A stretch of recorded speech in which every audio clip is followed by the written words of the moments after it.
Oi, gente, eu sou a doutora Carol Amparo e eu vou te ensinar os 5 pilares para você tratar a obesidade. Primeiro, você precisa entender o que é obesidade. E a obesidade é o acúmulo de gordura no corpo causado pelo excesso de comida que você ingere. E aí, nesse excesso de comida, você acaba perdendo, consumindo menos do que o necessário e a conta não vai fechar. Você bota mais para dentro e não consegue eliminar a quantidade necessária e vai acumulando essa gordura no seu corpo. É importante você entender isso, porque nem sempre você aí que está em casa, que acha que está com o peso adequado, você pode estar com o peso adequado, mas também pode ter excesso de gordura. E isso você consegue entender através de um exame chamado de bioimpedância. A bioimpedância, ela vai dizer a constituição do seu corpo, quanto você tem de massa muscular, quanto que você tem de gordura em seu corpo, e vai te dar em que estágio você se encontra. Se é um excesso de gordura que equivale a um sobrepeso, ou se você já está com o diagnóstico de obesidade grau 1, grau 2 ou grau 3. É muito fácil você entender. Ah, doutora, eu sei que realmente eu estou comendo a mais e estou gastando menos. Mas por detrás desse contexto existem causas que são difíceis mesmo de tratar. Se a gente soubesse seria tão simples assim, eu diria para você, coma menos, gaste mais, e todo mundo ia conseguir fazer aí essa matemática ficar perfeita. Só que por trás disso tudo existe uma história que mudou com o seu corpo. Mudou com a estrutura não só do seu corpo, mas estruturas aí na sua mente. E você vem funcionando assim há muito tempo. E o tecido adiposo, olha o que acontece. Uma pessoa normal, essas bolinhas aqui são os tecidos adiposos, tá, gente? A gordura no seu corpo que você tem quando você tem o peso normal. Quando você engorda, aí pode ser até depois da gestação, que você engordou 12, 15 quilos, 30 quilos na gestação, você muda toda a estrutura desse tecido adiposo. Então, eles começam a crescer, que nós chamamos de hipertrofia, e depois ele passa por um processo de divisão, de hiperplasia, multiplicação dessas células. Olha para aqui como é que fica. E essa evolução de mudança da estrutura, ela nunca mais volta a ser a mesma. Por isso que a obesidade é uma doença crônica, inflamatória, e que não tem cura. Como assim, Carol, não tem cura? Não tem cura porque você desenvolveu essa estrutura no seu corpo. Tem tratamento, tem como você parar a progressão dessa doença. Mas uma vez que você emagrece, então você ganhou 20 quilos na gestação e depois disso você vai emagrecer. Essa quantidade de tecido adiposo, ela não vai sumir. Aí o que acontece? Elas murcham. Quando você elimina esse percentual de gordura do seu corpo, elas vão ficar murchinhas, mas elas vão ficar aí no seu corpo. E aí você precisa ensinar o seu corpo a não mais fazer gordura, e sim fazer massa muscular. E é por isso que, dentre os 5 pilares, a gente vai falar mais pra frente o que é que você precisa fazer para essa transformação acontecer. Então vamos lá. O primeiro pilar é o controle energético. Você precisa fazer um déficit calórico. O que é isso? É o que a gente acabou de falar. Comer menos e gastar mais, já que você tá com essa conta aí em excesso. Então, se você quer perder, diminuir o saco, você precisa esvaziá-lo. E aí, gente, a gente precisa entender qual é a melhor dieta. Porque aí você já fez todas as dietas da vida. Dieta cetogênica, dieta do ovo, dieta da lua, dieta de tudo quanto é coisa. E você não consegue manter-se magro. Emagrece, engorda de novo, emagrece, engorda de novo. E os estudos mostram que não existe a melhor dieta. Existe aquela dieta que você vai conseguir manter nela. Você vai conseguir fazer por mais tempo. Agora, é claro que através de um nutricionista que avalie para você qual a quantidade de caloria que você precisa, qual os macronutrientes de carboidrato, de proteína, de gordura saudável que você precisa. Porque nesse contexto da comida que você vai ingerir, a gente precisa entender quanto é que você vai fazer para gastar, que atividade física você vai fazer. E aí, nesse déficit calórico, existe os termogênicos. Os termogênicos, gente, acelera essa queima de caloria, essa queima de gordura. E aí, ó, tá o café, tá o gengibre, tá a canela. Você pode consumir, inclusive, antes das refeições. Porque a nossa comida, o que a gente ingere todos os dias, até pra gente digerir, a gente gasta caloria. A gente queima caloria. O nosso corpo tá ali funcionando para fazer esse processo digestório. Então, olha, gengibre, canela, antes das refeições, vai ajudar a essa queima, a essa controle energético da comida. Além disso, claro, antes da atividade física, também auxiliando aí a queima de gordura. E o segundo pilar, o controle da insulina. Meu Deus do céu, todo mundo já ouviu falar em resistência insulínica. A insulina é um hormônio produzido pelo pâncreas, que ela faz o metabolismo do carboidrato. E a maioria de vocês, na verdade, acaba engordando porque come o carboidrato em excesso. É o pão, é o biscoito, o macarrão, são as frutas, o suco de fruta. Tudo isso, gente, tem carboidrato. E o carboidrato, ela se transforma em glicose. E a insulina vai fazer essa glicose ir para algum lugar, para dentro da célula. Porque glicose dentro da célula vai dar energia. Mas se eu como muito, essa insulina, ela começa a ser produzida em maior quantidade. E aí entra no processo de resistência insulínica. Eu tenho muita insulina, mas por ter muita insulina, elas ficam meio perturbadas e não conseguem pegar essa glicose e jogar para dentro da célula.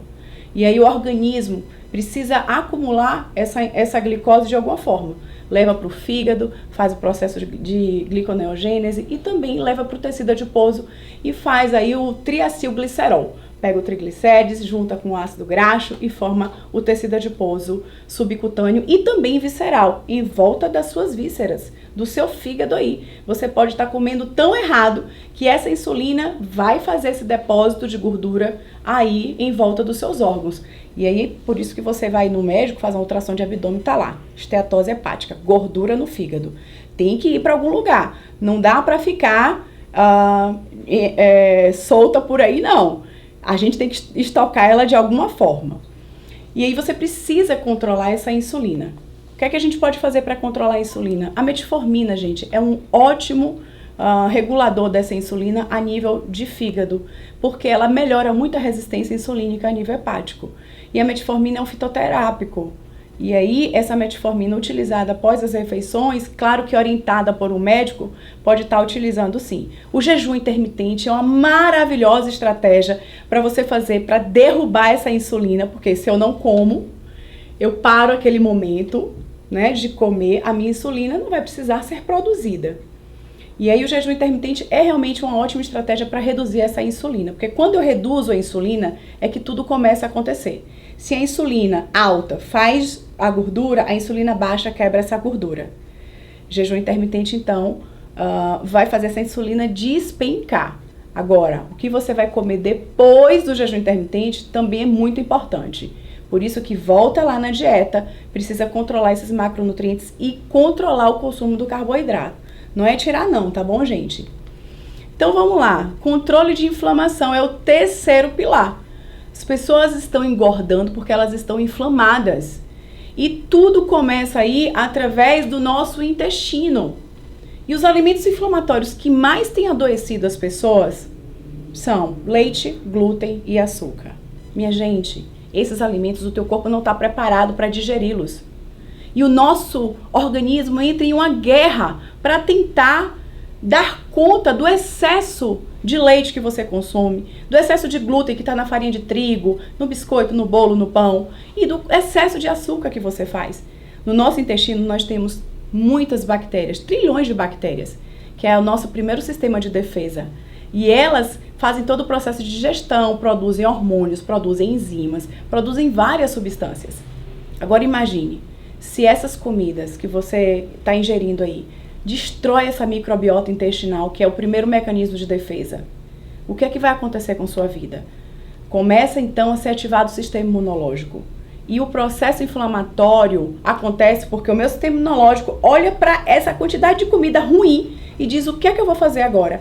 E aí ele vai agir como se fosse vírus, bactéria, lança citocinas inflamatórias, lança substâncias para tentar destruir, para paralisar esse efeito. E aí eu sempre comparo, imagine dentro de você acontecendo igual quando você machuca o seu braço. Quando você machuca o seu braço, fica inchado, fica vermelho, você sente dor.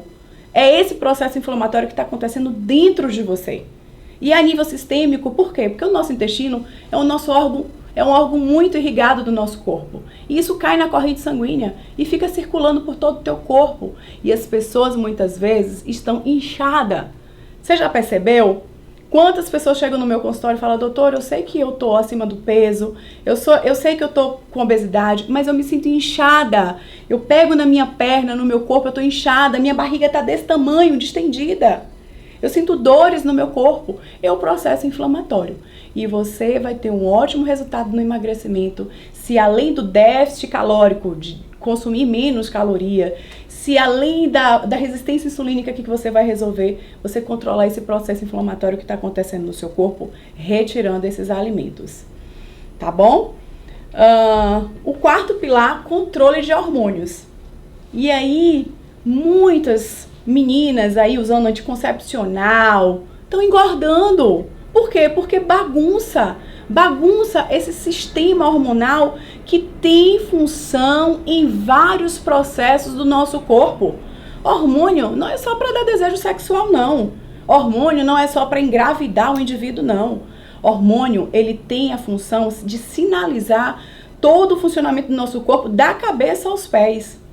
E quando essas jovens estão usando anticoncepcional desde cedo, elas acabam silenciando, na verdade, os ovários. E os hormônios começam a ficar bagunçados. E aí, muitas outras mulheres que estão aí se alimentando, comendo muito ruim, têm tido também um excesso de um hormônio chamado de estrogênio. E aí, a predominância estrogênica é o que faz você ficar com culote, barriga, sabe? Essas mulheres de quadril avantajado, tem uma predominância estrogênica. O estradiol é um hormônio que, em níveis normais, ele é muito bom. Por quê? Porque ele estimula a serotonina no cérebro, que vai controlar aí o teu humor, vai controlar a tua fome, vai te fazer feliz. Ele também, gente, ajuda o metabolismo, ajuda no processo inflamatório, ajuda sim na queima de gordura. A testosterona normal, ele é um poderoso hormônio que ajuda no processo também anti-inflamatório do corpo, da disposição, da energia, acelera esse metabolismo. A progesterona, que também modula o GABA, que é um neurotransmissor aí no cérebro, que diminui a ansiedade. Tem gente comendo aí, então, porque está com esses hormônios desregulados. E aí é importante você entender o que é que está fazendo você descontrolar com esses hormônios. O aumento do estradiol tem acontecido muito porque você tem utilizado aí, você tem consumido produtos com cheio de estrógeno. E aí o que é isso? São substâncias que se assemelham ao estradiol, que está na maquiagem, no batom, no produto de cabelo, tudo com substâncias que é o bisfenol A, que são substâncias que atrapalham esses hormônios de funcionarem. E você precisa entender que o excesso disso tudo acaba aumentando a produção de estradiol. O próprio anticoncepcional também tem feito isso na vida das pessoas. E aí, quanto mais você engorda, mais você tem uma enzima chamada de aromatase no tecido adiposo, que pega toda a tua testosterona e transforma em estradiol. Mais estradiol, mais predominância estrogênica, mais gordura você vai acumular. Precisa regular, precisa olhar para esses hormônios e entender que tem que ter tudo na dose ideal. Fora esses hormônios, eu poderia dizer aqui para vocês cortisol, que o excesso também de cortisol acaba acumulando gordura, e outros hormônios importantes que você precisa então de uma avaliação médica para controlar. As mulheres na menopausa, eu falei tanto do excesso, o déficit também do estradiol. Já percebeu você, mulher menopausada que está aí me assistindo? Quando você para de produzir os hormônios, entra nesse processo, acontece o quê? Engorda, mas engorda onde? Barriga. Então, tanto o excesso quanto a deficiência dos hormônios influenciam na obesidade. E o quinto, que eu amo esse tema, são os neurotransmissores. Minha gente, você come aí porque o seu corpo precisa ou você come porque você precisa ter a comida como recompensa. Nós chamamos de fome homeostática, que é uma fome natural, fisiológica. O hipotálamo, o sistema gastrointestinal, necessita para alimentar. Afinal de contas, os nutrientes vêm da comida. Mas também existe a fome hedônica, que é da via de recompensa, que aí é porque está bagunçado seus neurotransmissores, que são substâncias produzidas no sistema nervoso central e que fazem sinapse, comunicação, formando então toda a reação sua de quem você é. Então, neurotransmissores existem vários. Então, se você pensa, você precisa de neurotransmissor. Se você anda, você precisa de neurotransmissor. Se você sente desejo sexual ou não, precisa de neurotransmissor. Se você sente fome por chocolate, compulsão por doce, é o neurotransmissor que está envolvido. Se você se sente saciado, neurotransmissor também que está envolvido. Quais são eles? O GABA é um dos neurotransmissores que está muito aí envolvido naquela pessoa que quer comer o dia todo. É um neurotransmissor que está responsável em controlar a nossa ansiedade. Quando a gente tem deficiência desse neurotransmissor chamado GABA, olha para aqui, vai vendo, deficiência encontrada em GABA, vai acontecer o quê? Tremor, intranquilidade, ansiedade, ondas de calor, taquicardia, frios e mãos geladas, desejo por carboidrato, nó na garganta, percepção de gostos e odores não usuais. E o excesso desse GABA, o que é que faz? Ansiedade e insônia, também encontrado no autismo e na alimentação compulsiva. Olha para isso. Eu até deixei um questionário aqui para vocês, ó. Vocês vão pontuar. Se vocês tiverem mais de 1,5, até 1,5, normal, não precisa nem tratar.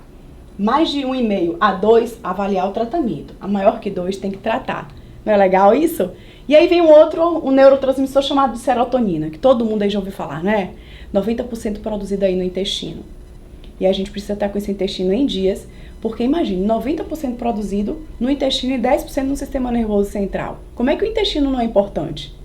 E essa serotonina, gente, também produzida no intestino e no cérebro, se a gente não tiver um controle na nossa inflamação, olha o que acontece. A gente estimula esse ído que vai produzir o ácido quinurenino e simplesmente a quinurenina, ela faz um processo de excitabilidade. Agora, se a gente tá ok, sem inflamação, aí sim, eu pego meu triptofano e aí eu faço a minha serotonina. Aí ela vai agir. Viu como é que é a inflamação? Gente, na verdade, tá tudo muito interligado. Tudo interligado. Eu falei da inflamação, eu falei do intestino, agora eu tô falando de cérebro, de neurotransmissor. Tá tudo interligado, é por isso que não é fácil tratar a obesidade. Então, a gente precisa, sim, ver essa serotonina de perto, porque a deficiência dela, ó, compulsão vespertina. Se você aí tá em casa, sente fome no final da tarde, olha pra serotonina. Pode ser ela sim. E em especial por carboidrato. Principalmente no estressado, baixa resposta de cortisol após as 16 horas, dor de cabeça, TPM, depressão, insônia. Por que insônia? Porque a serotonina faz a melatonina. Bipolaridade, pânico, fibromialgia, choro fácil.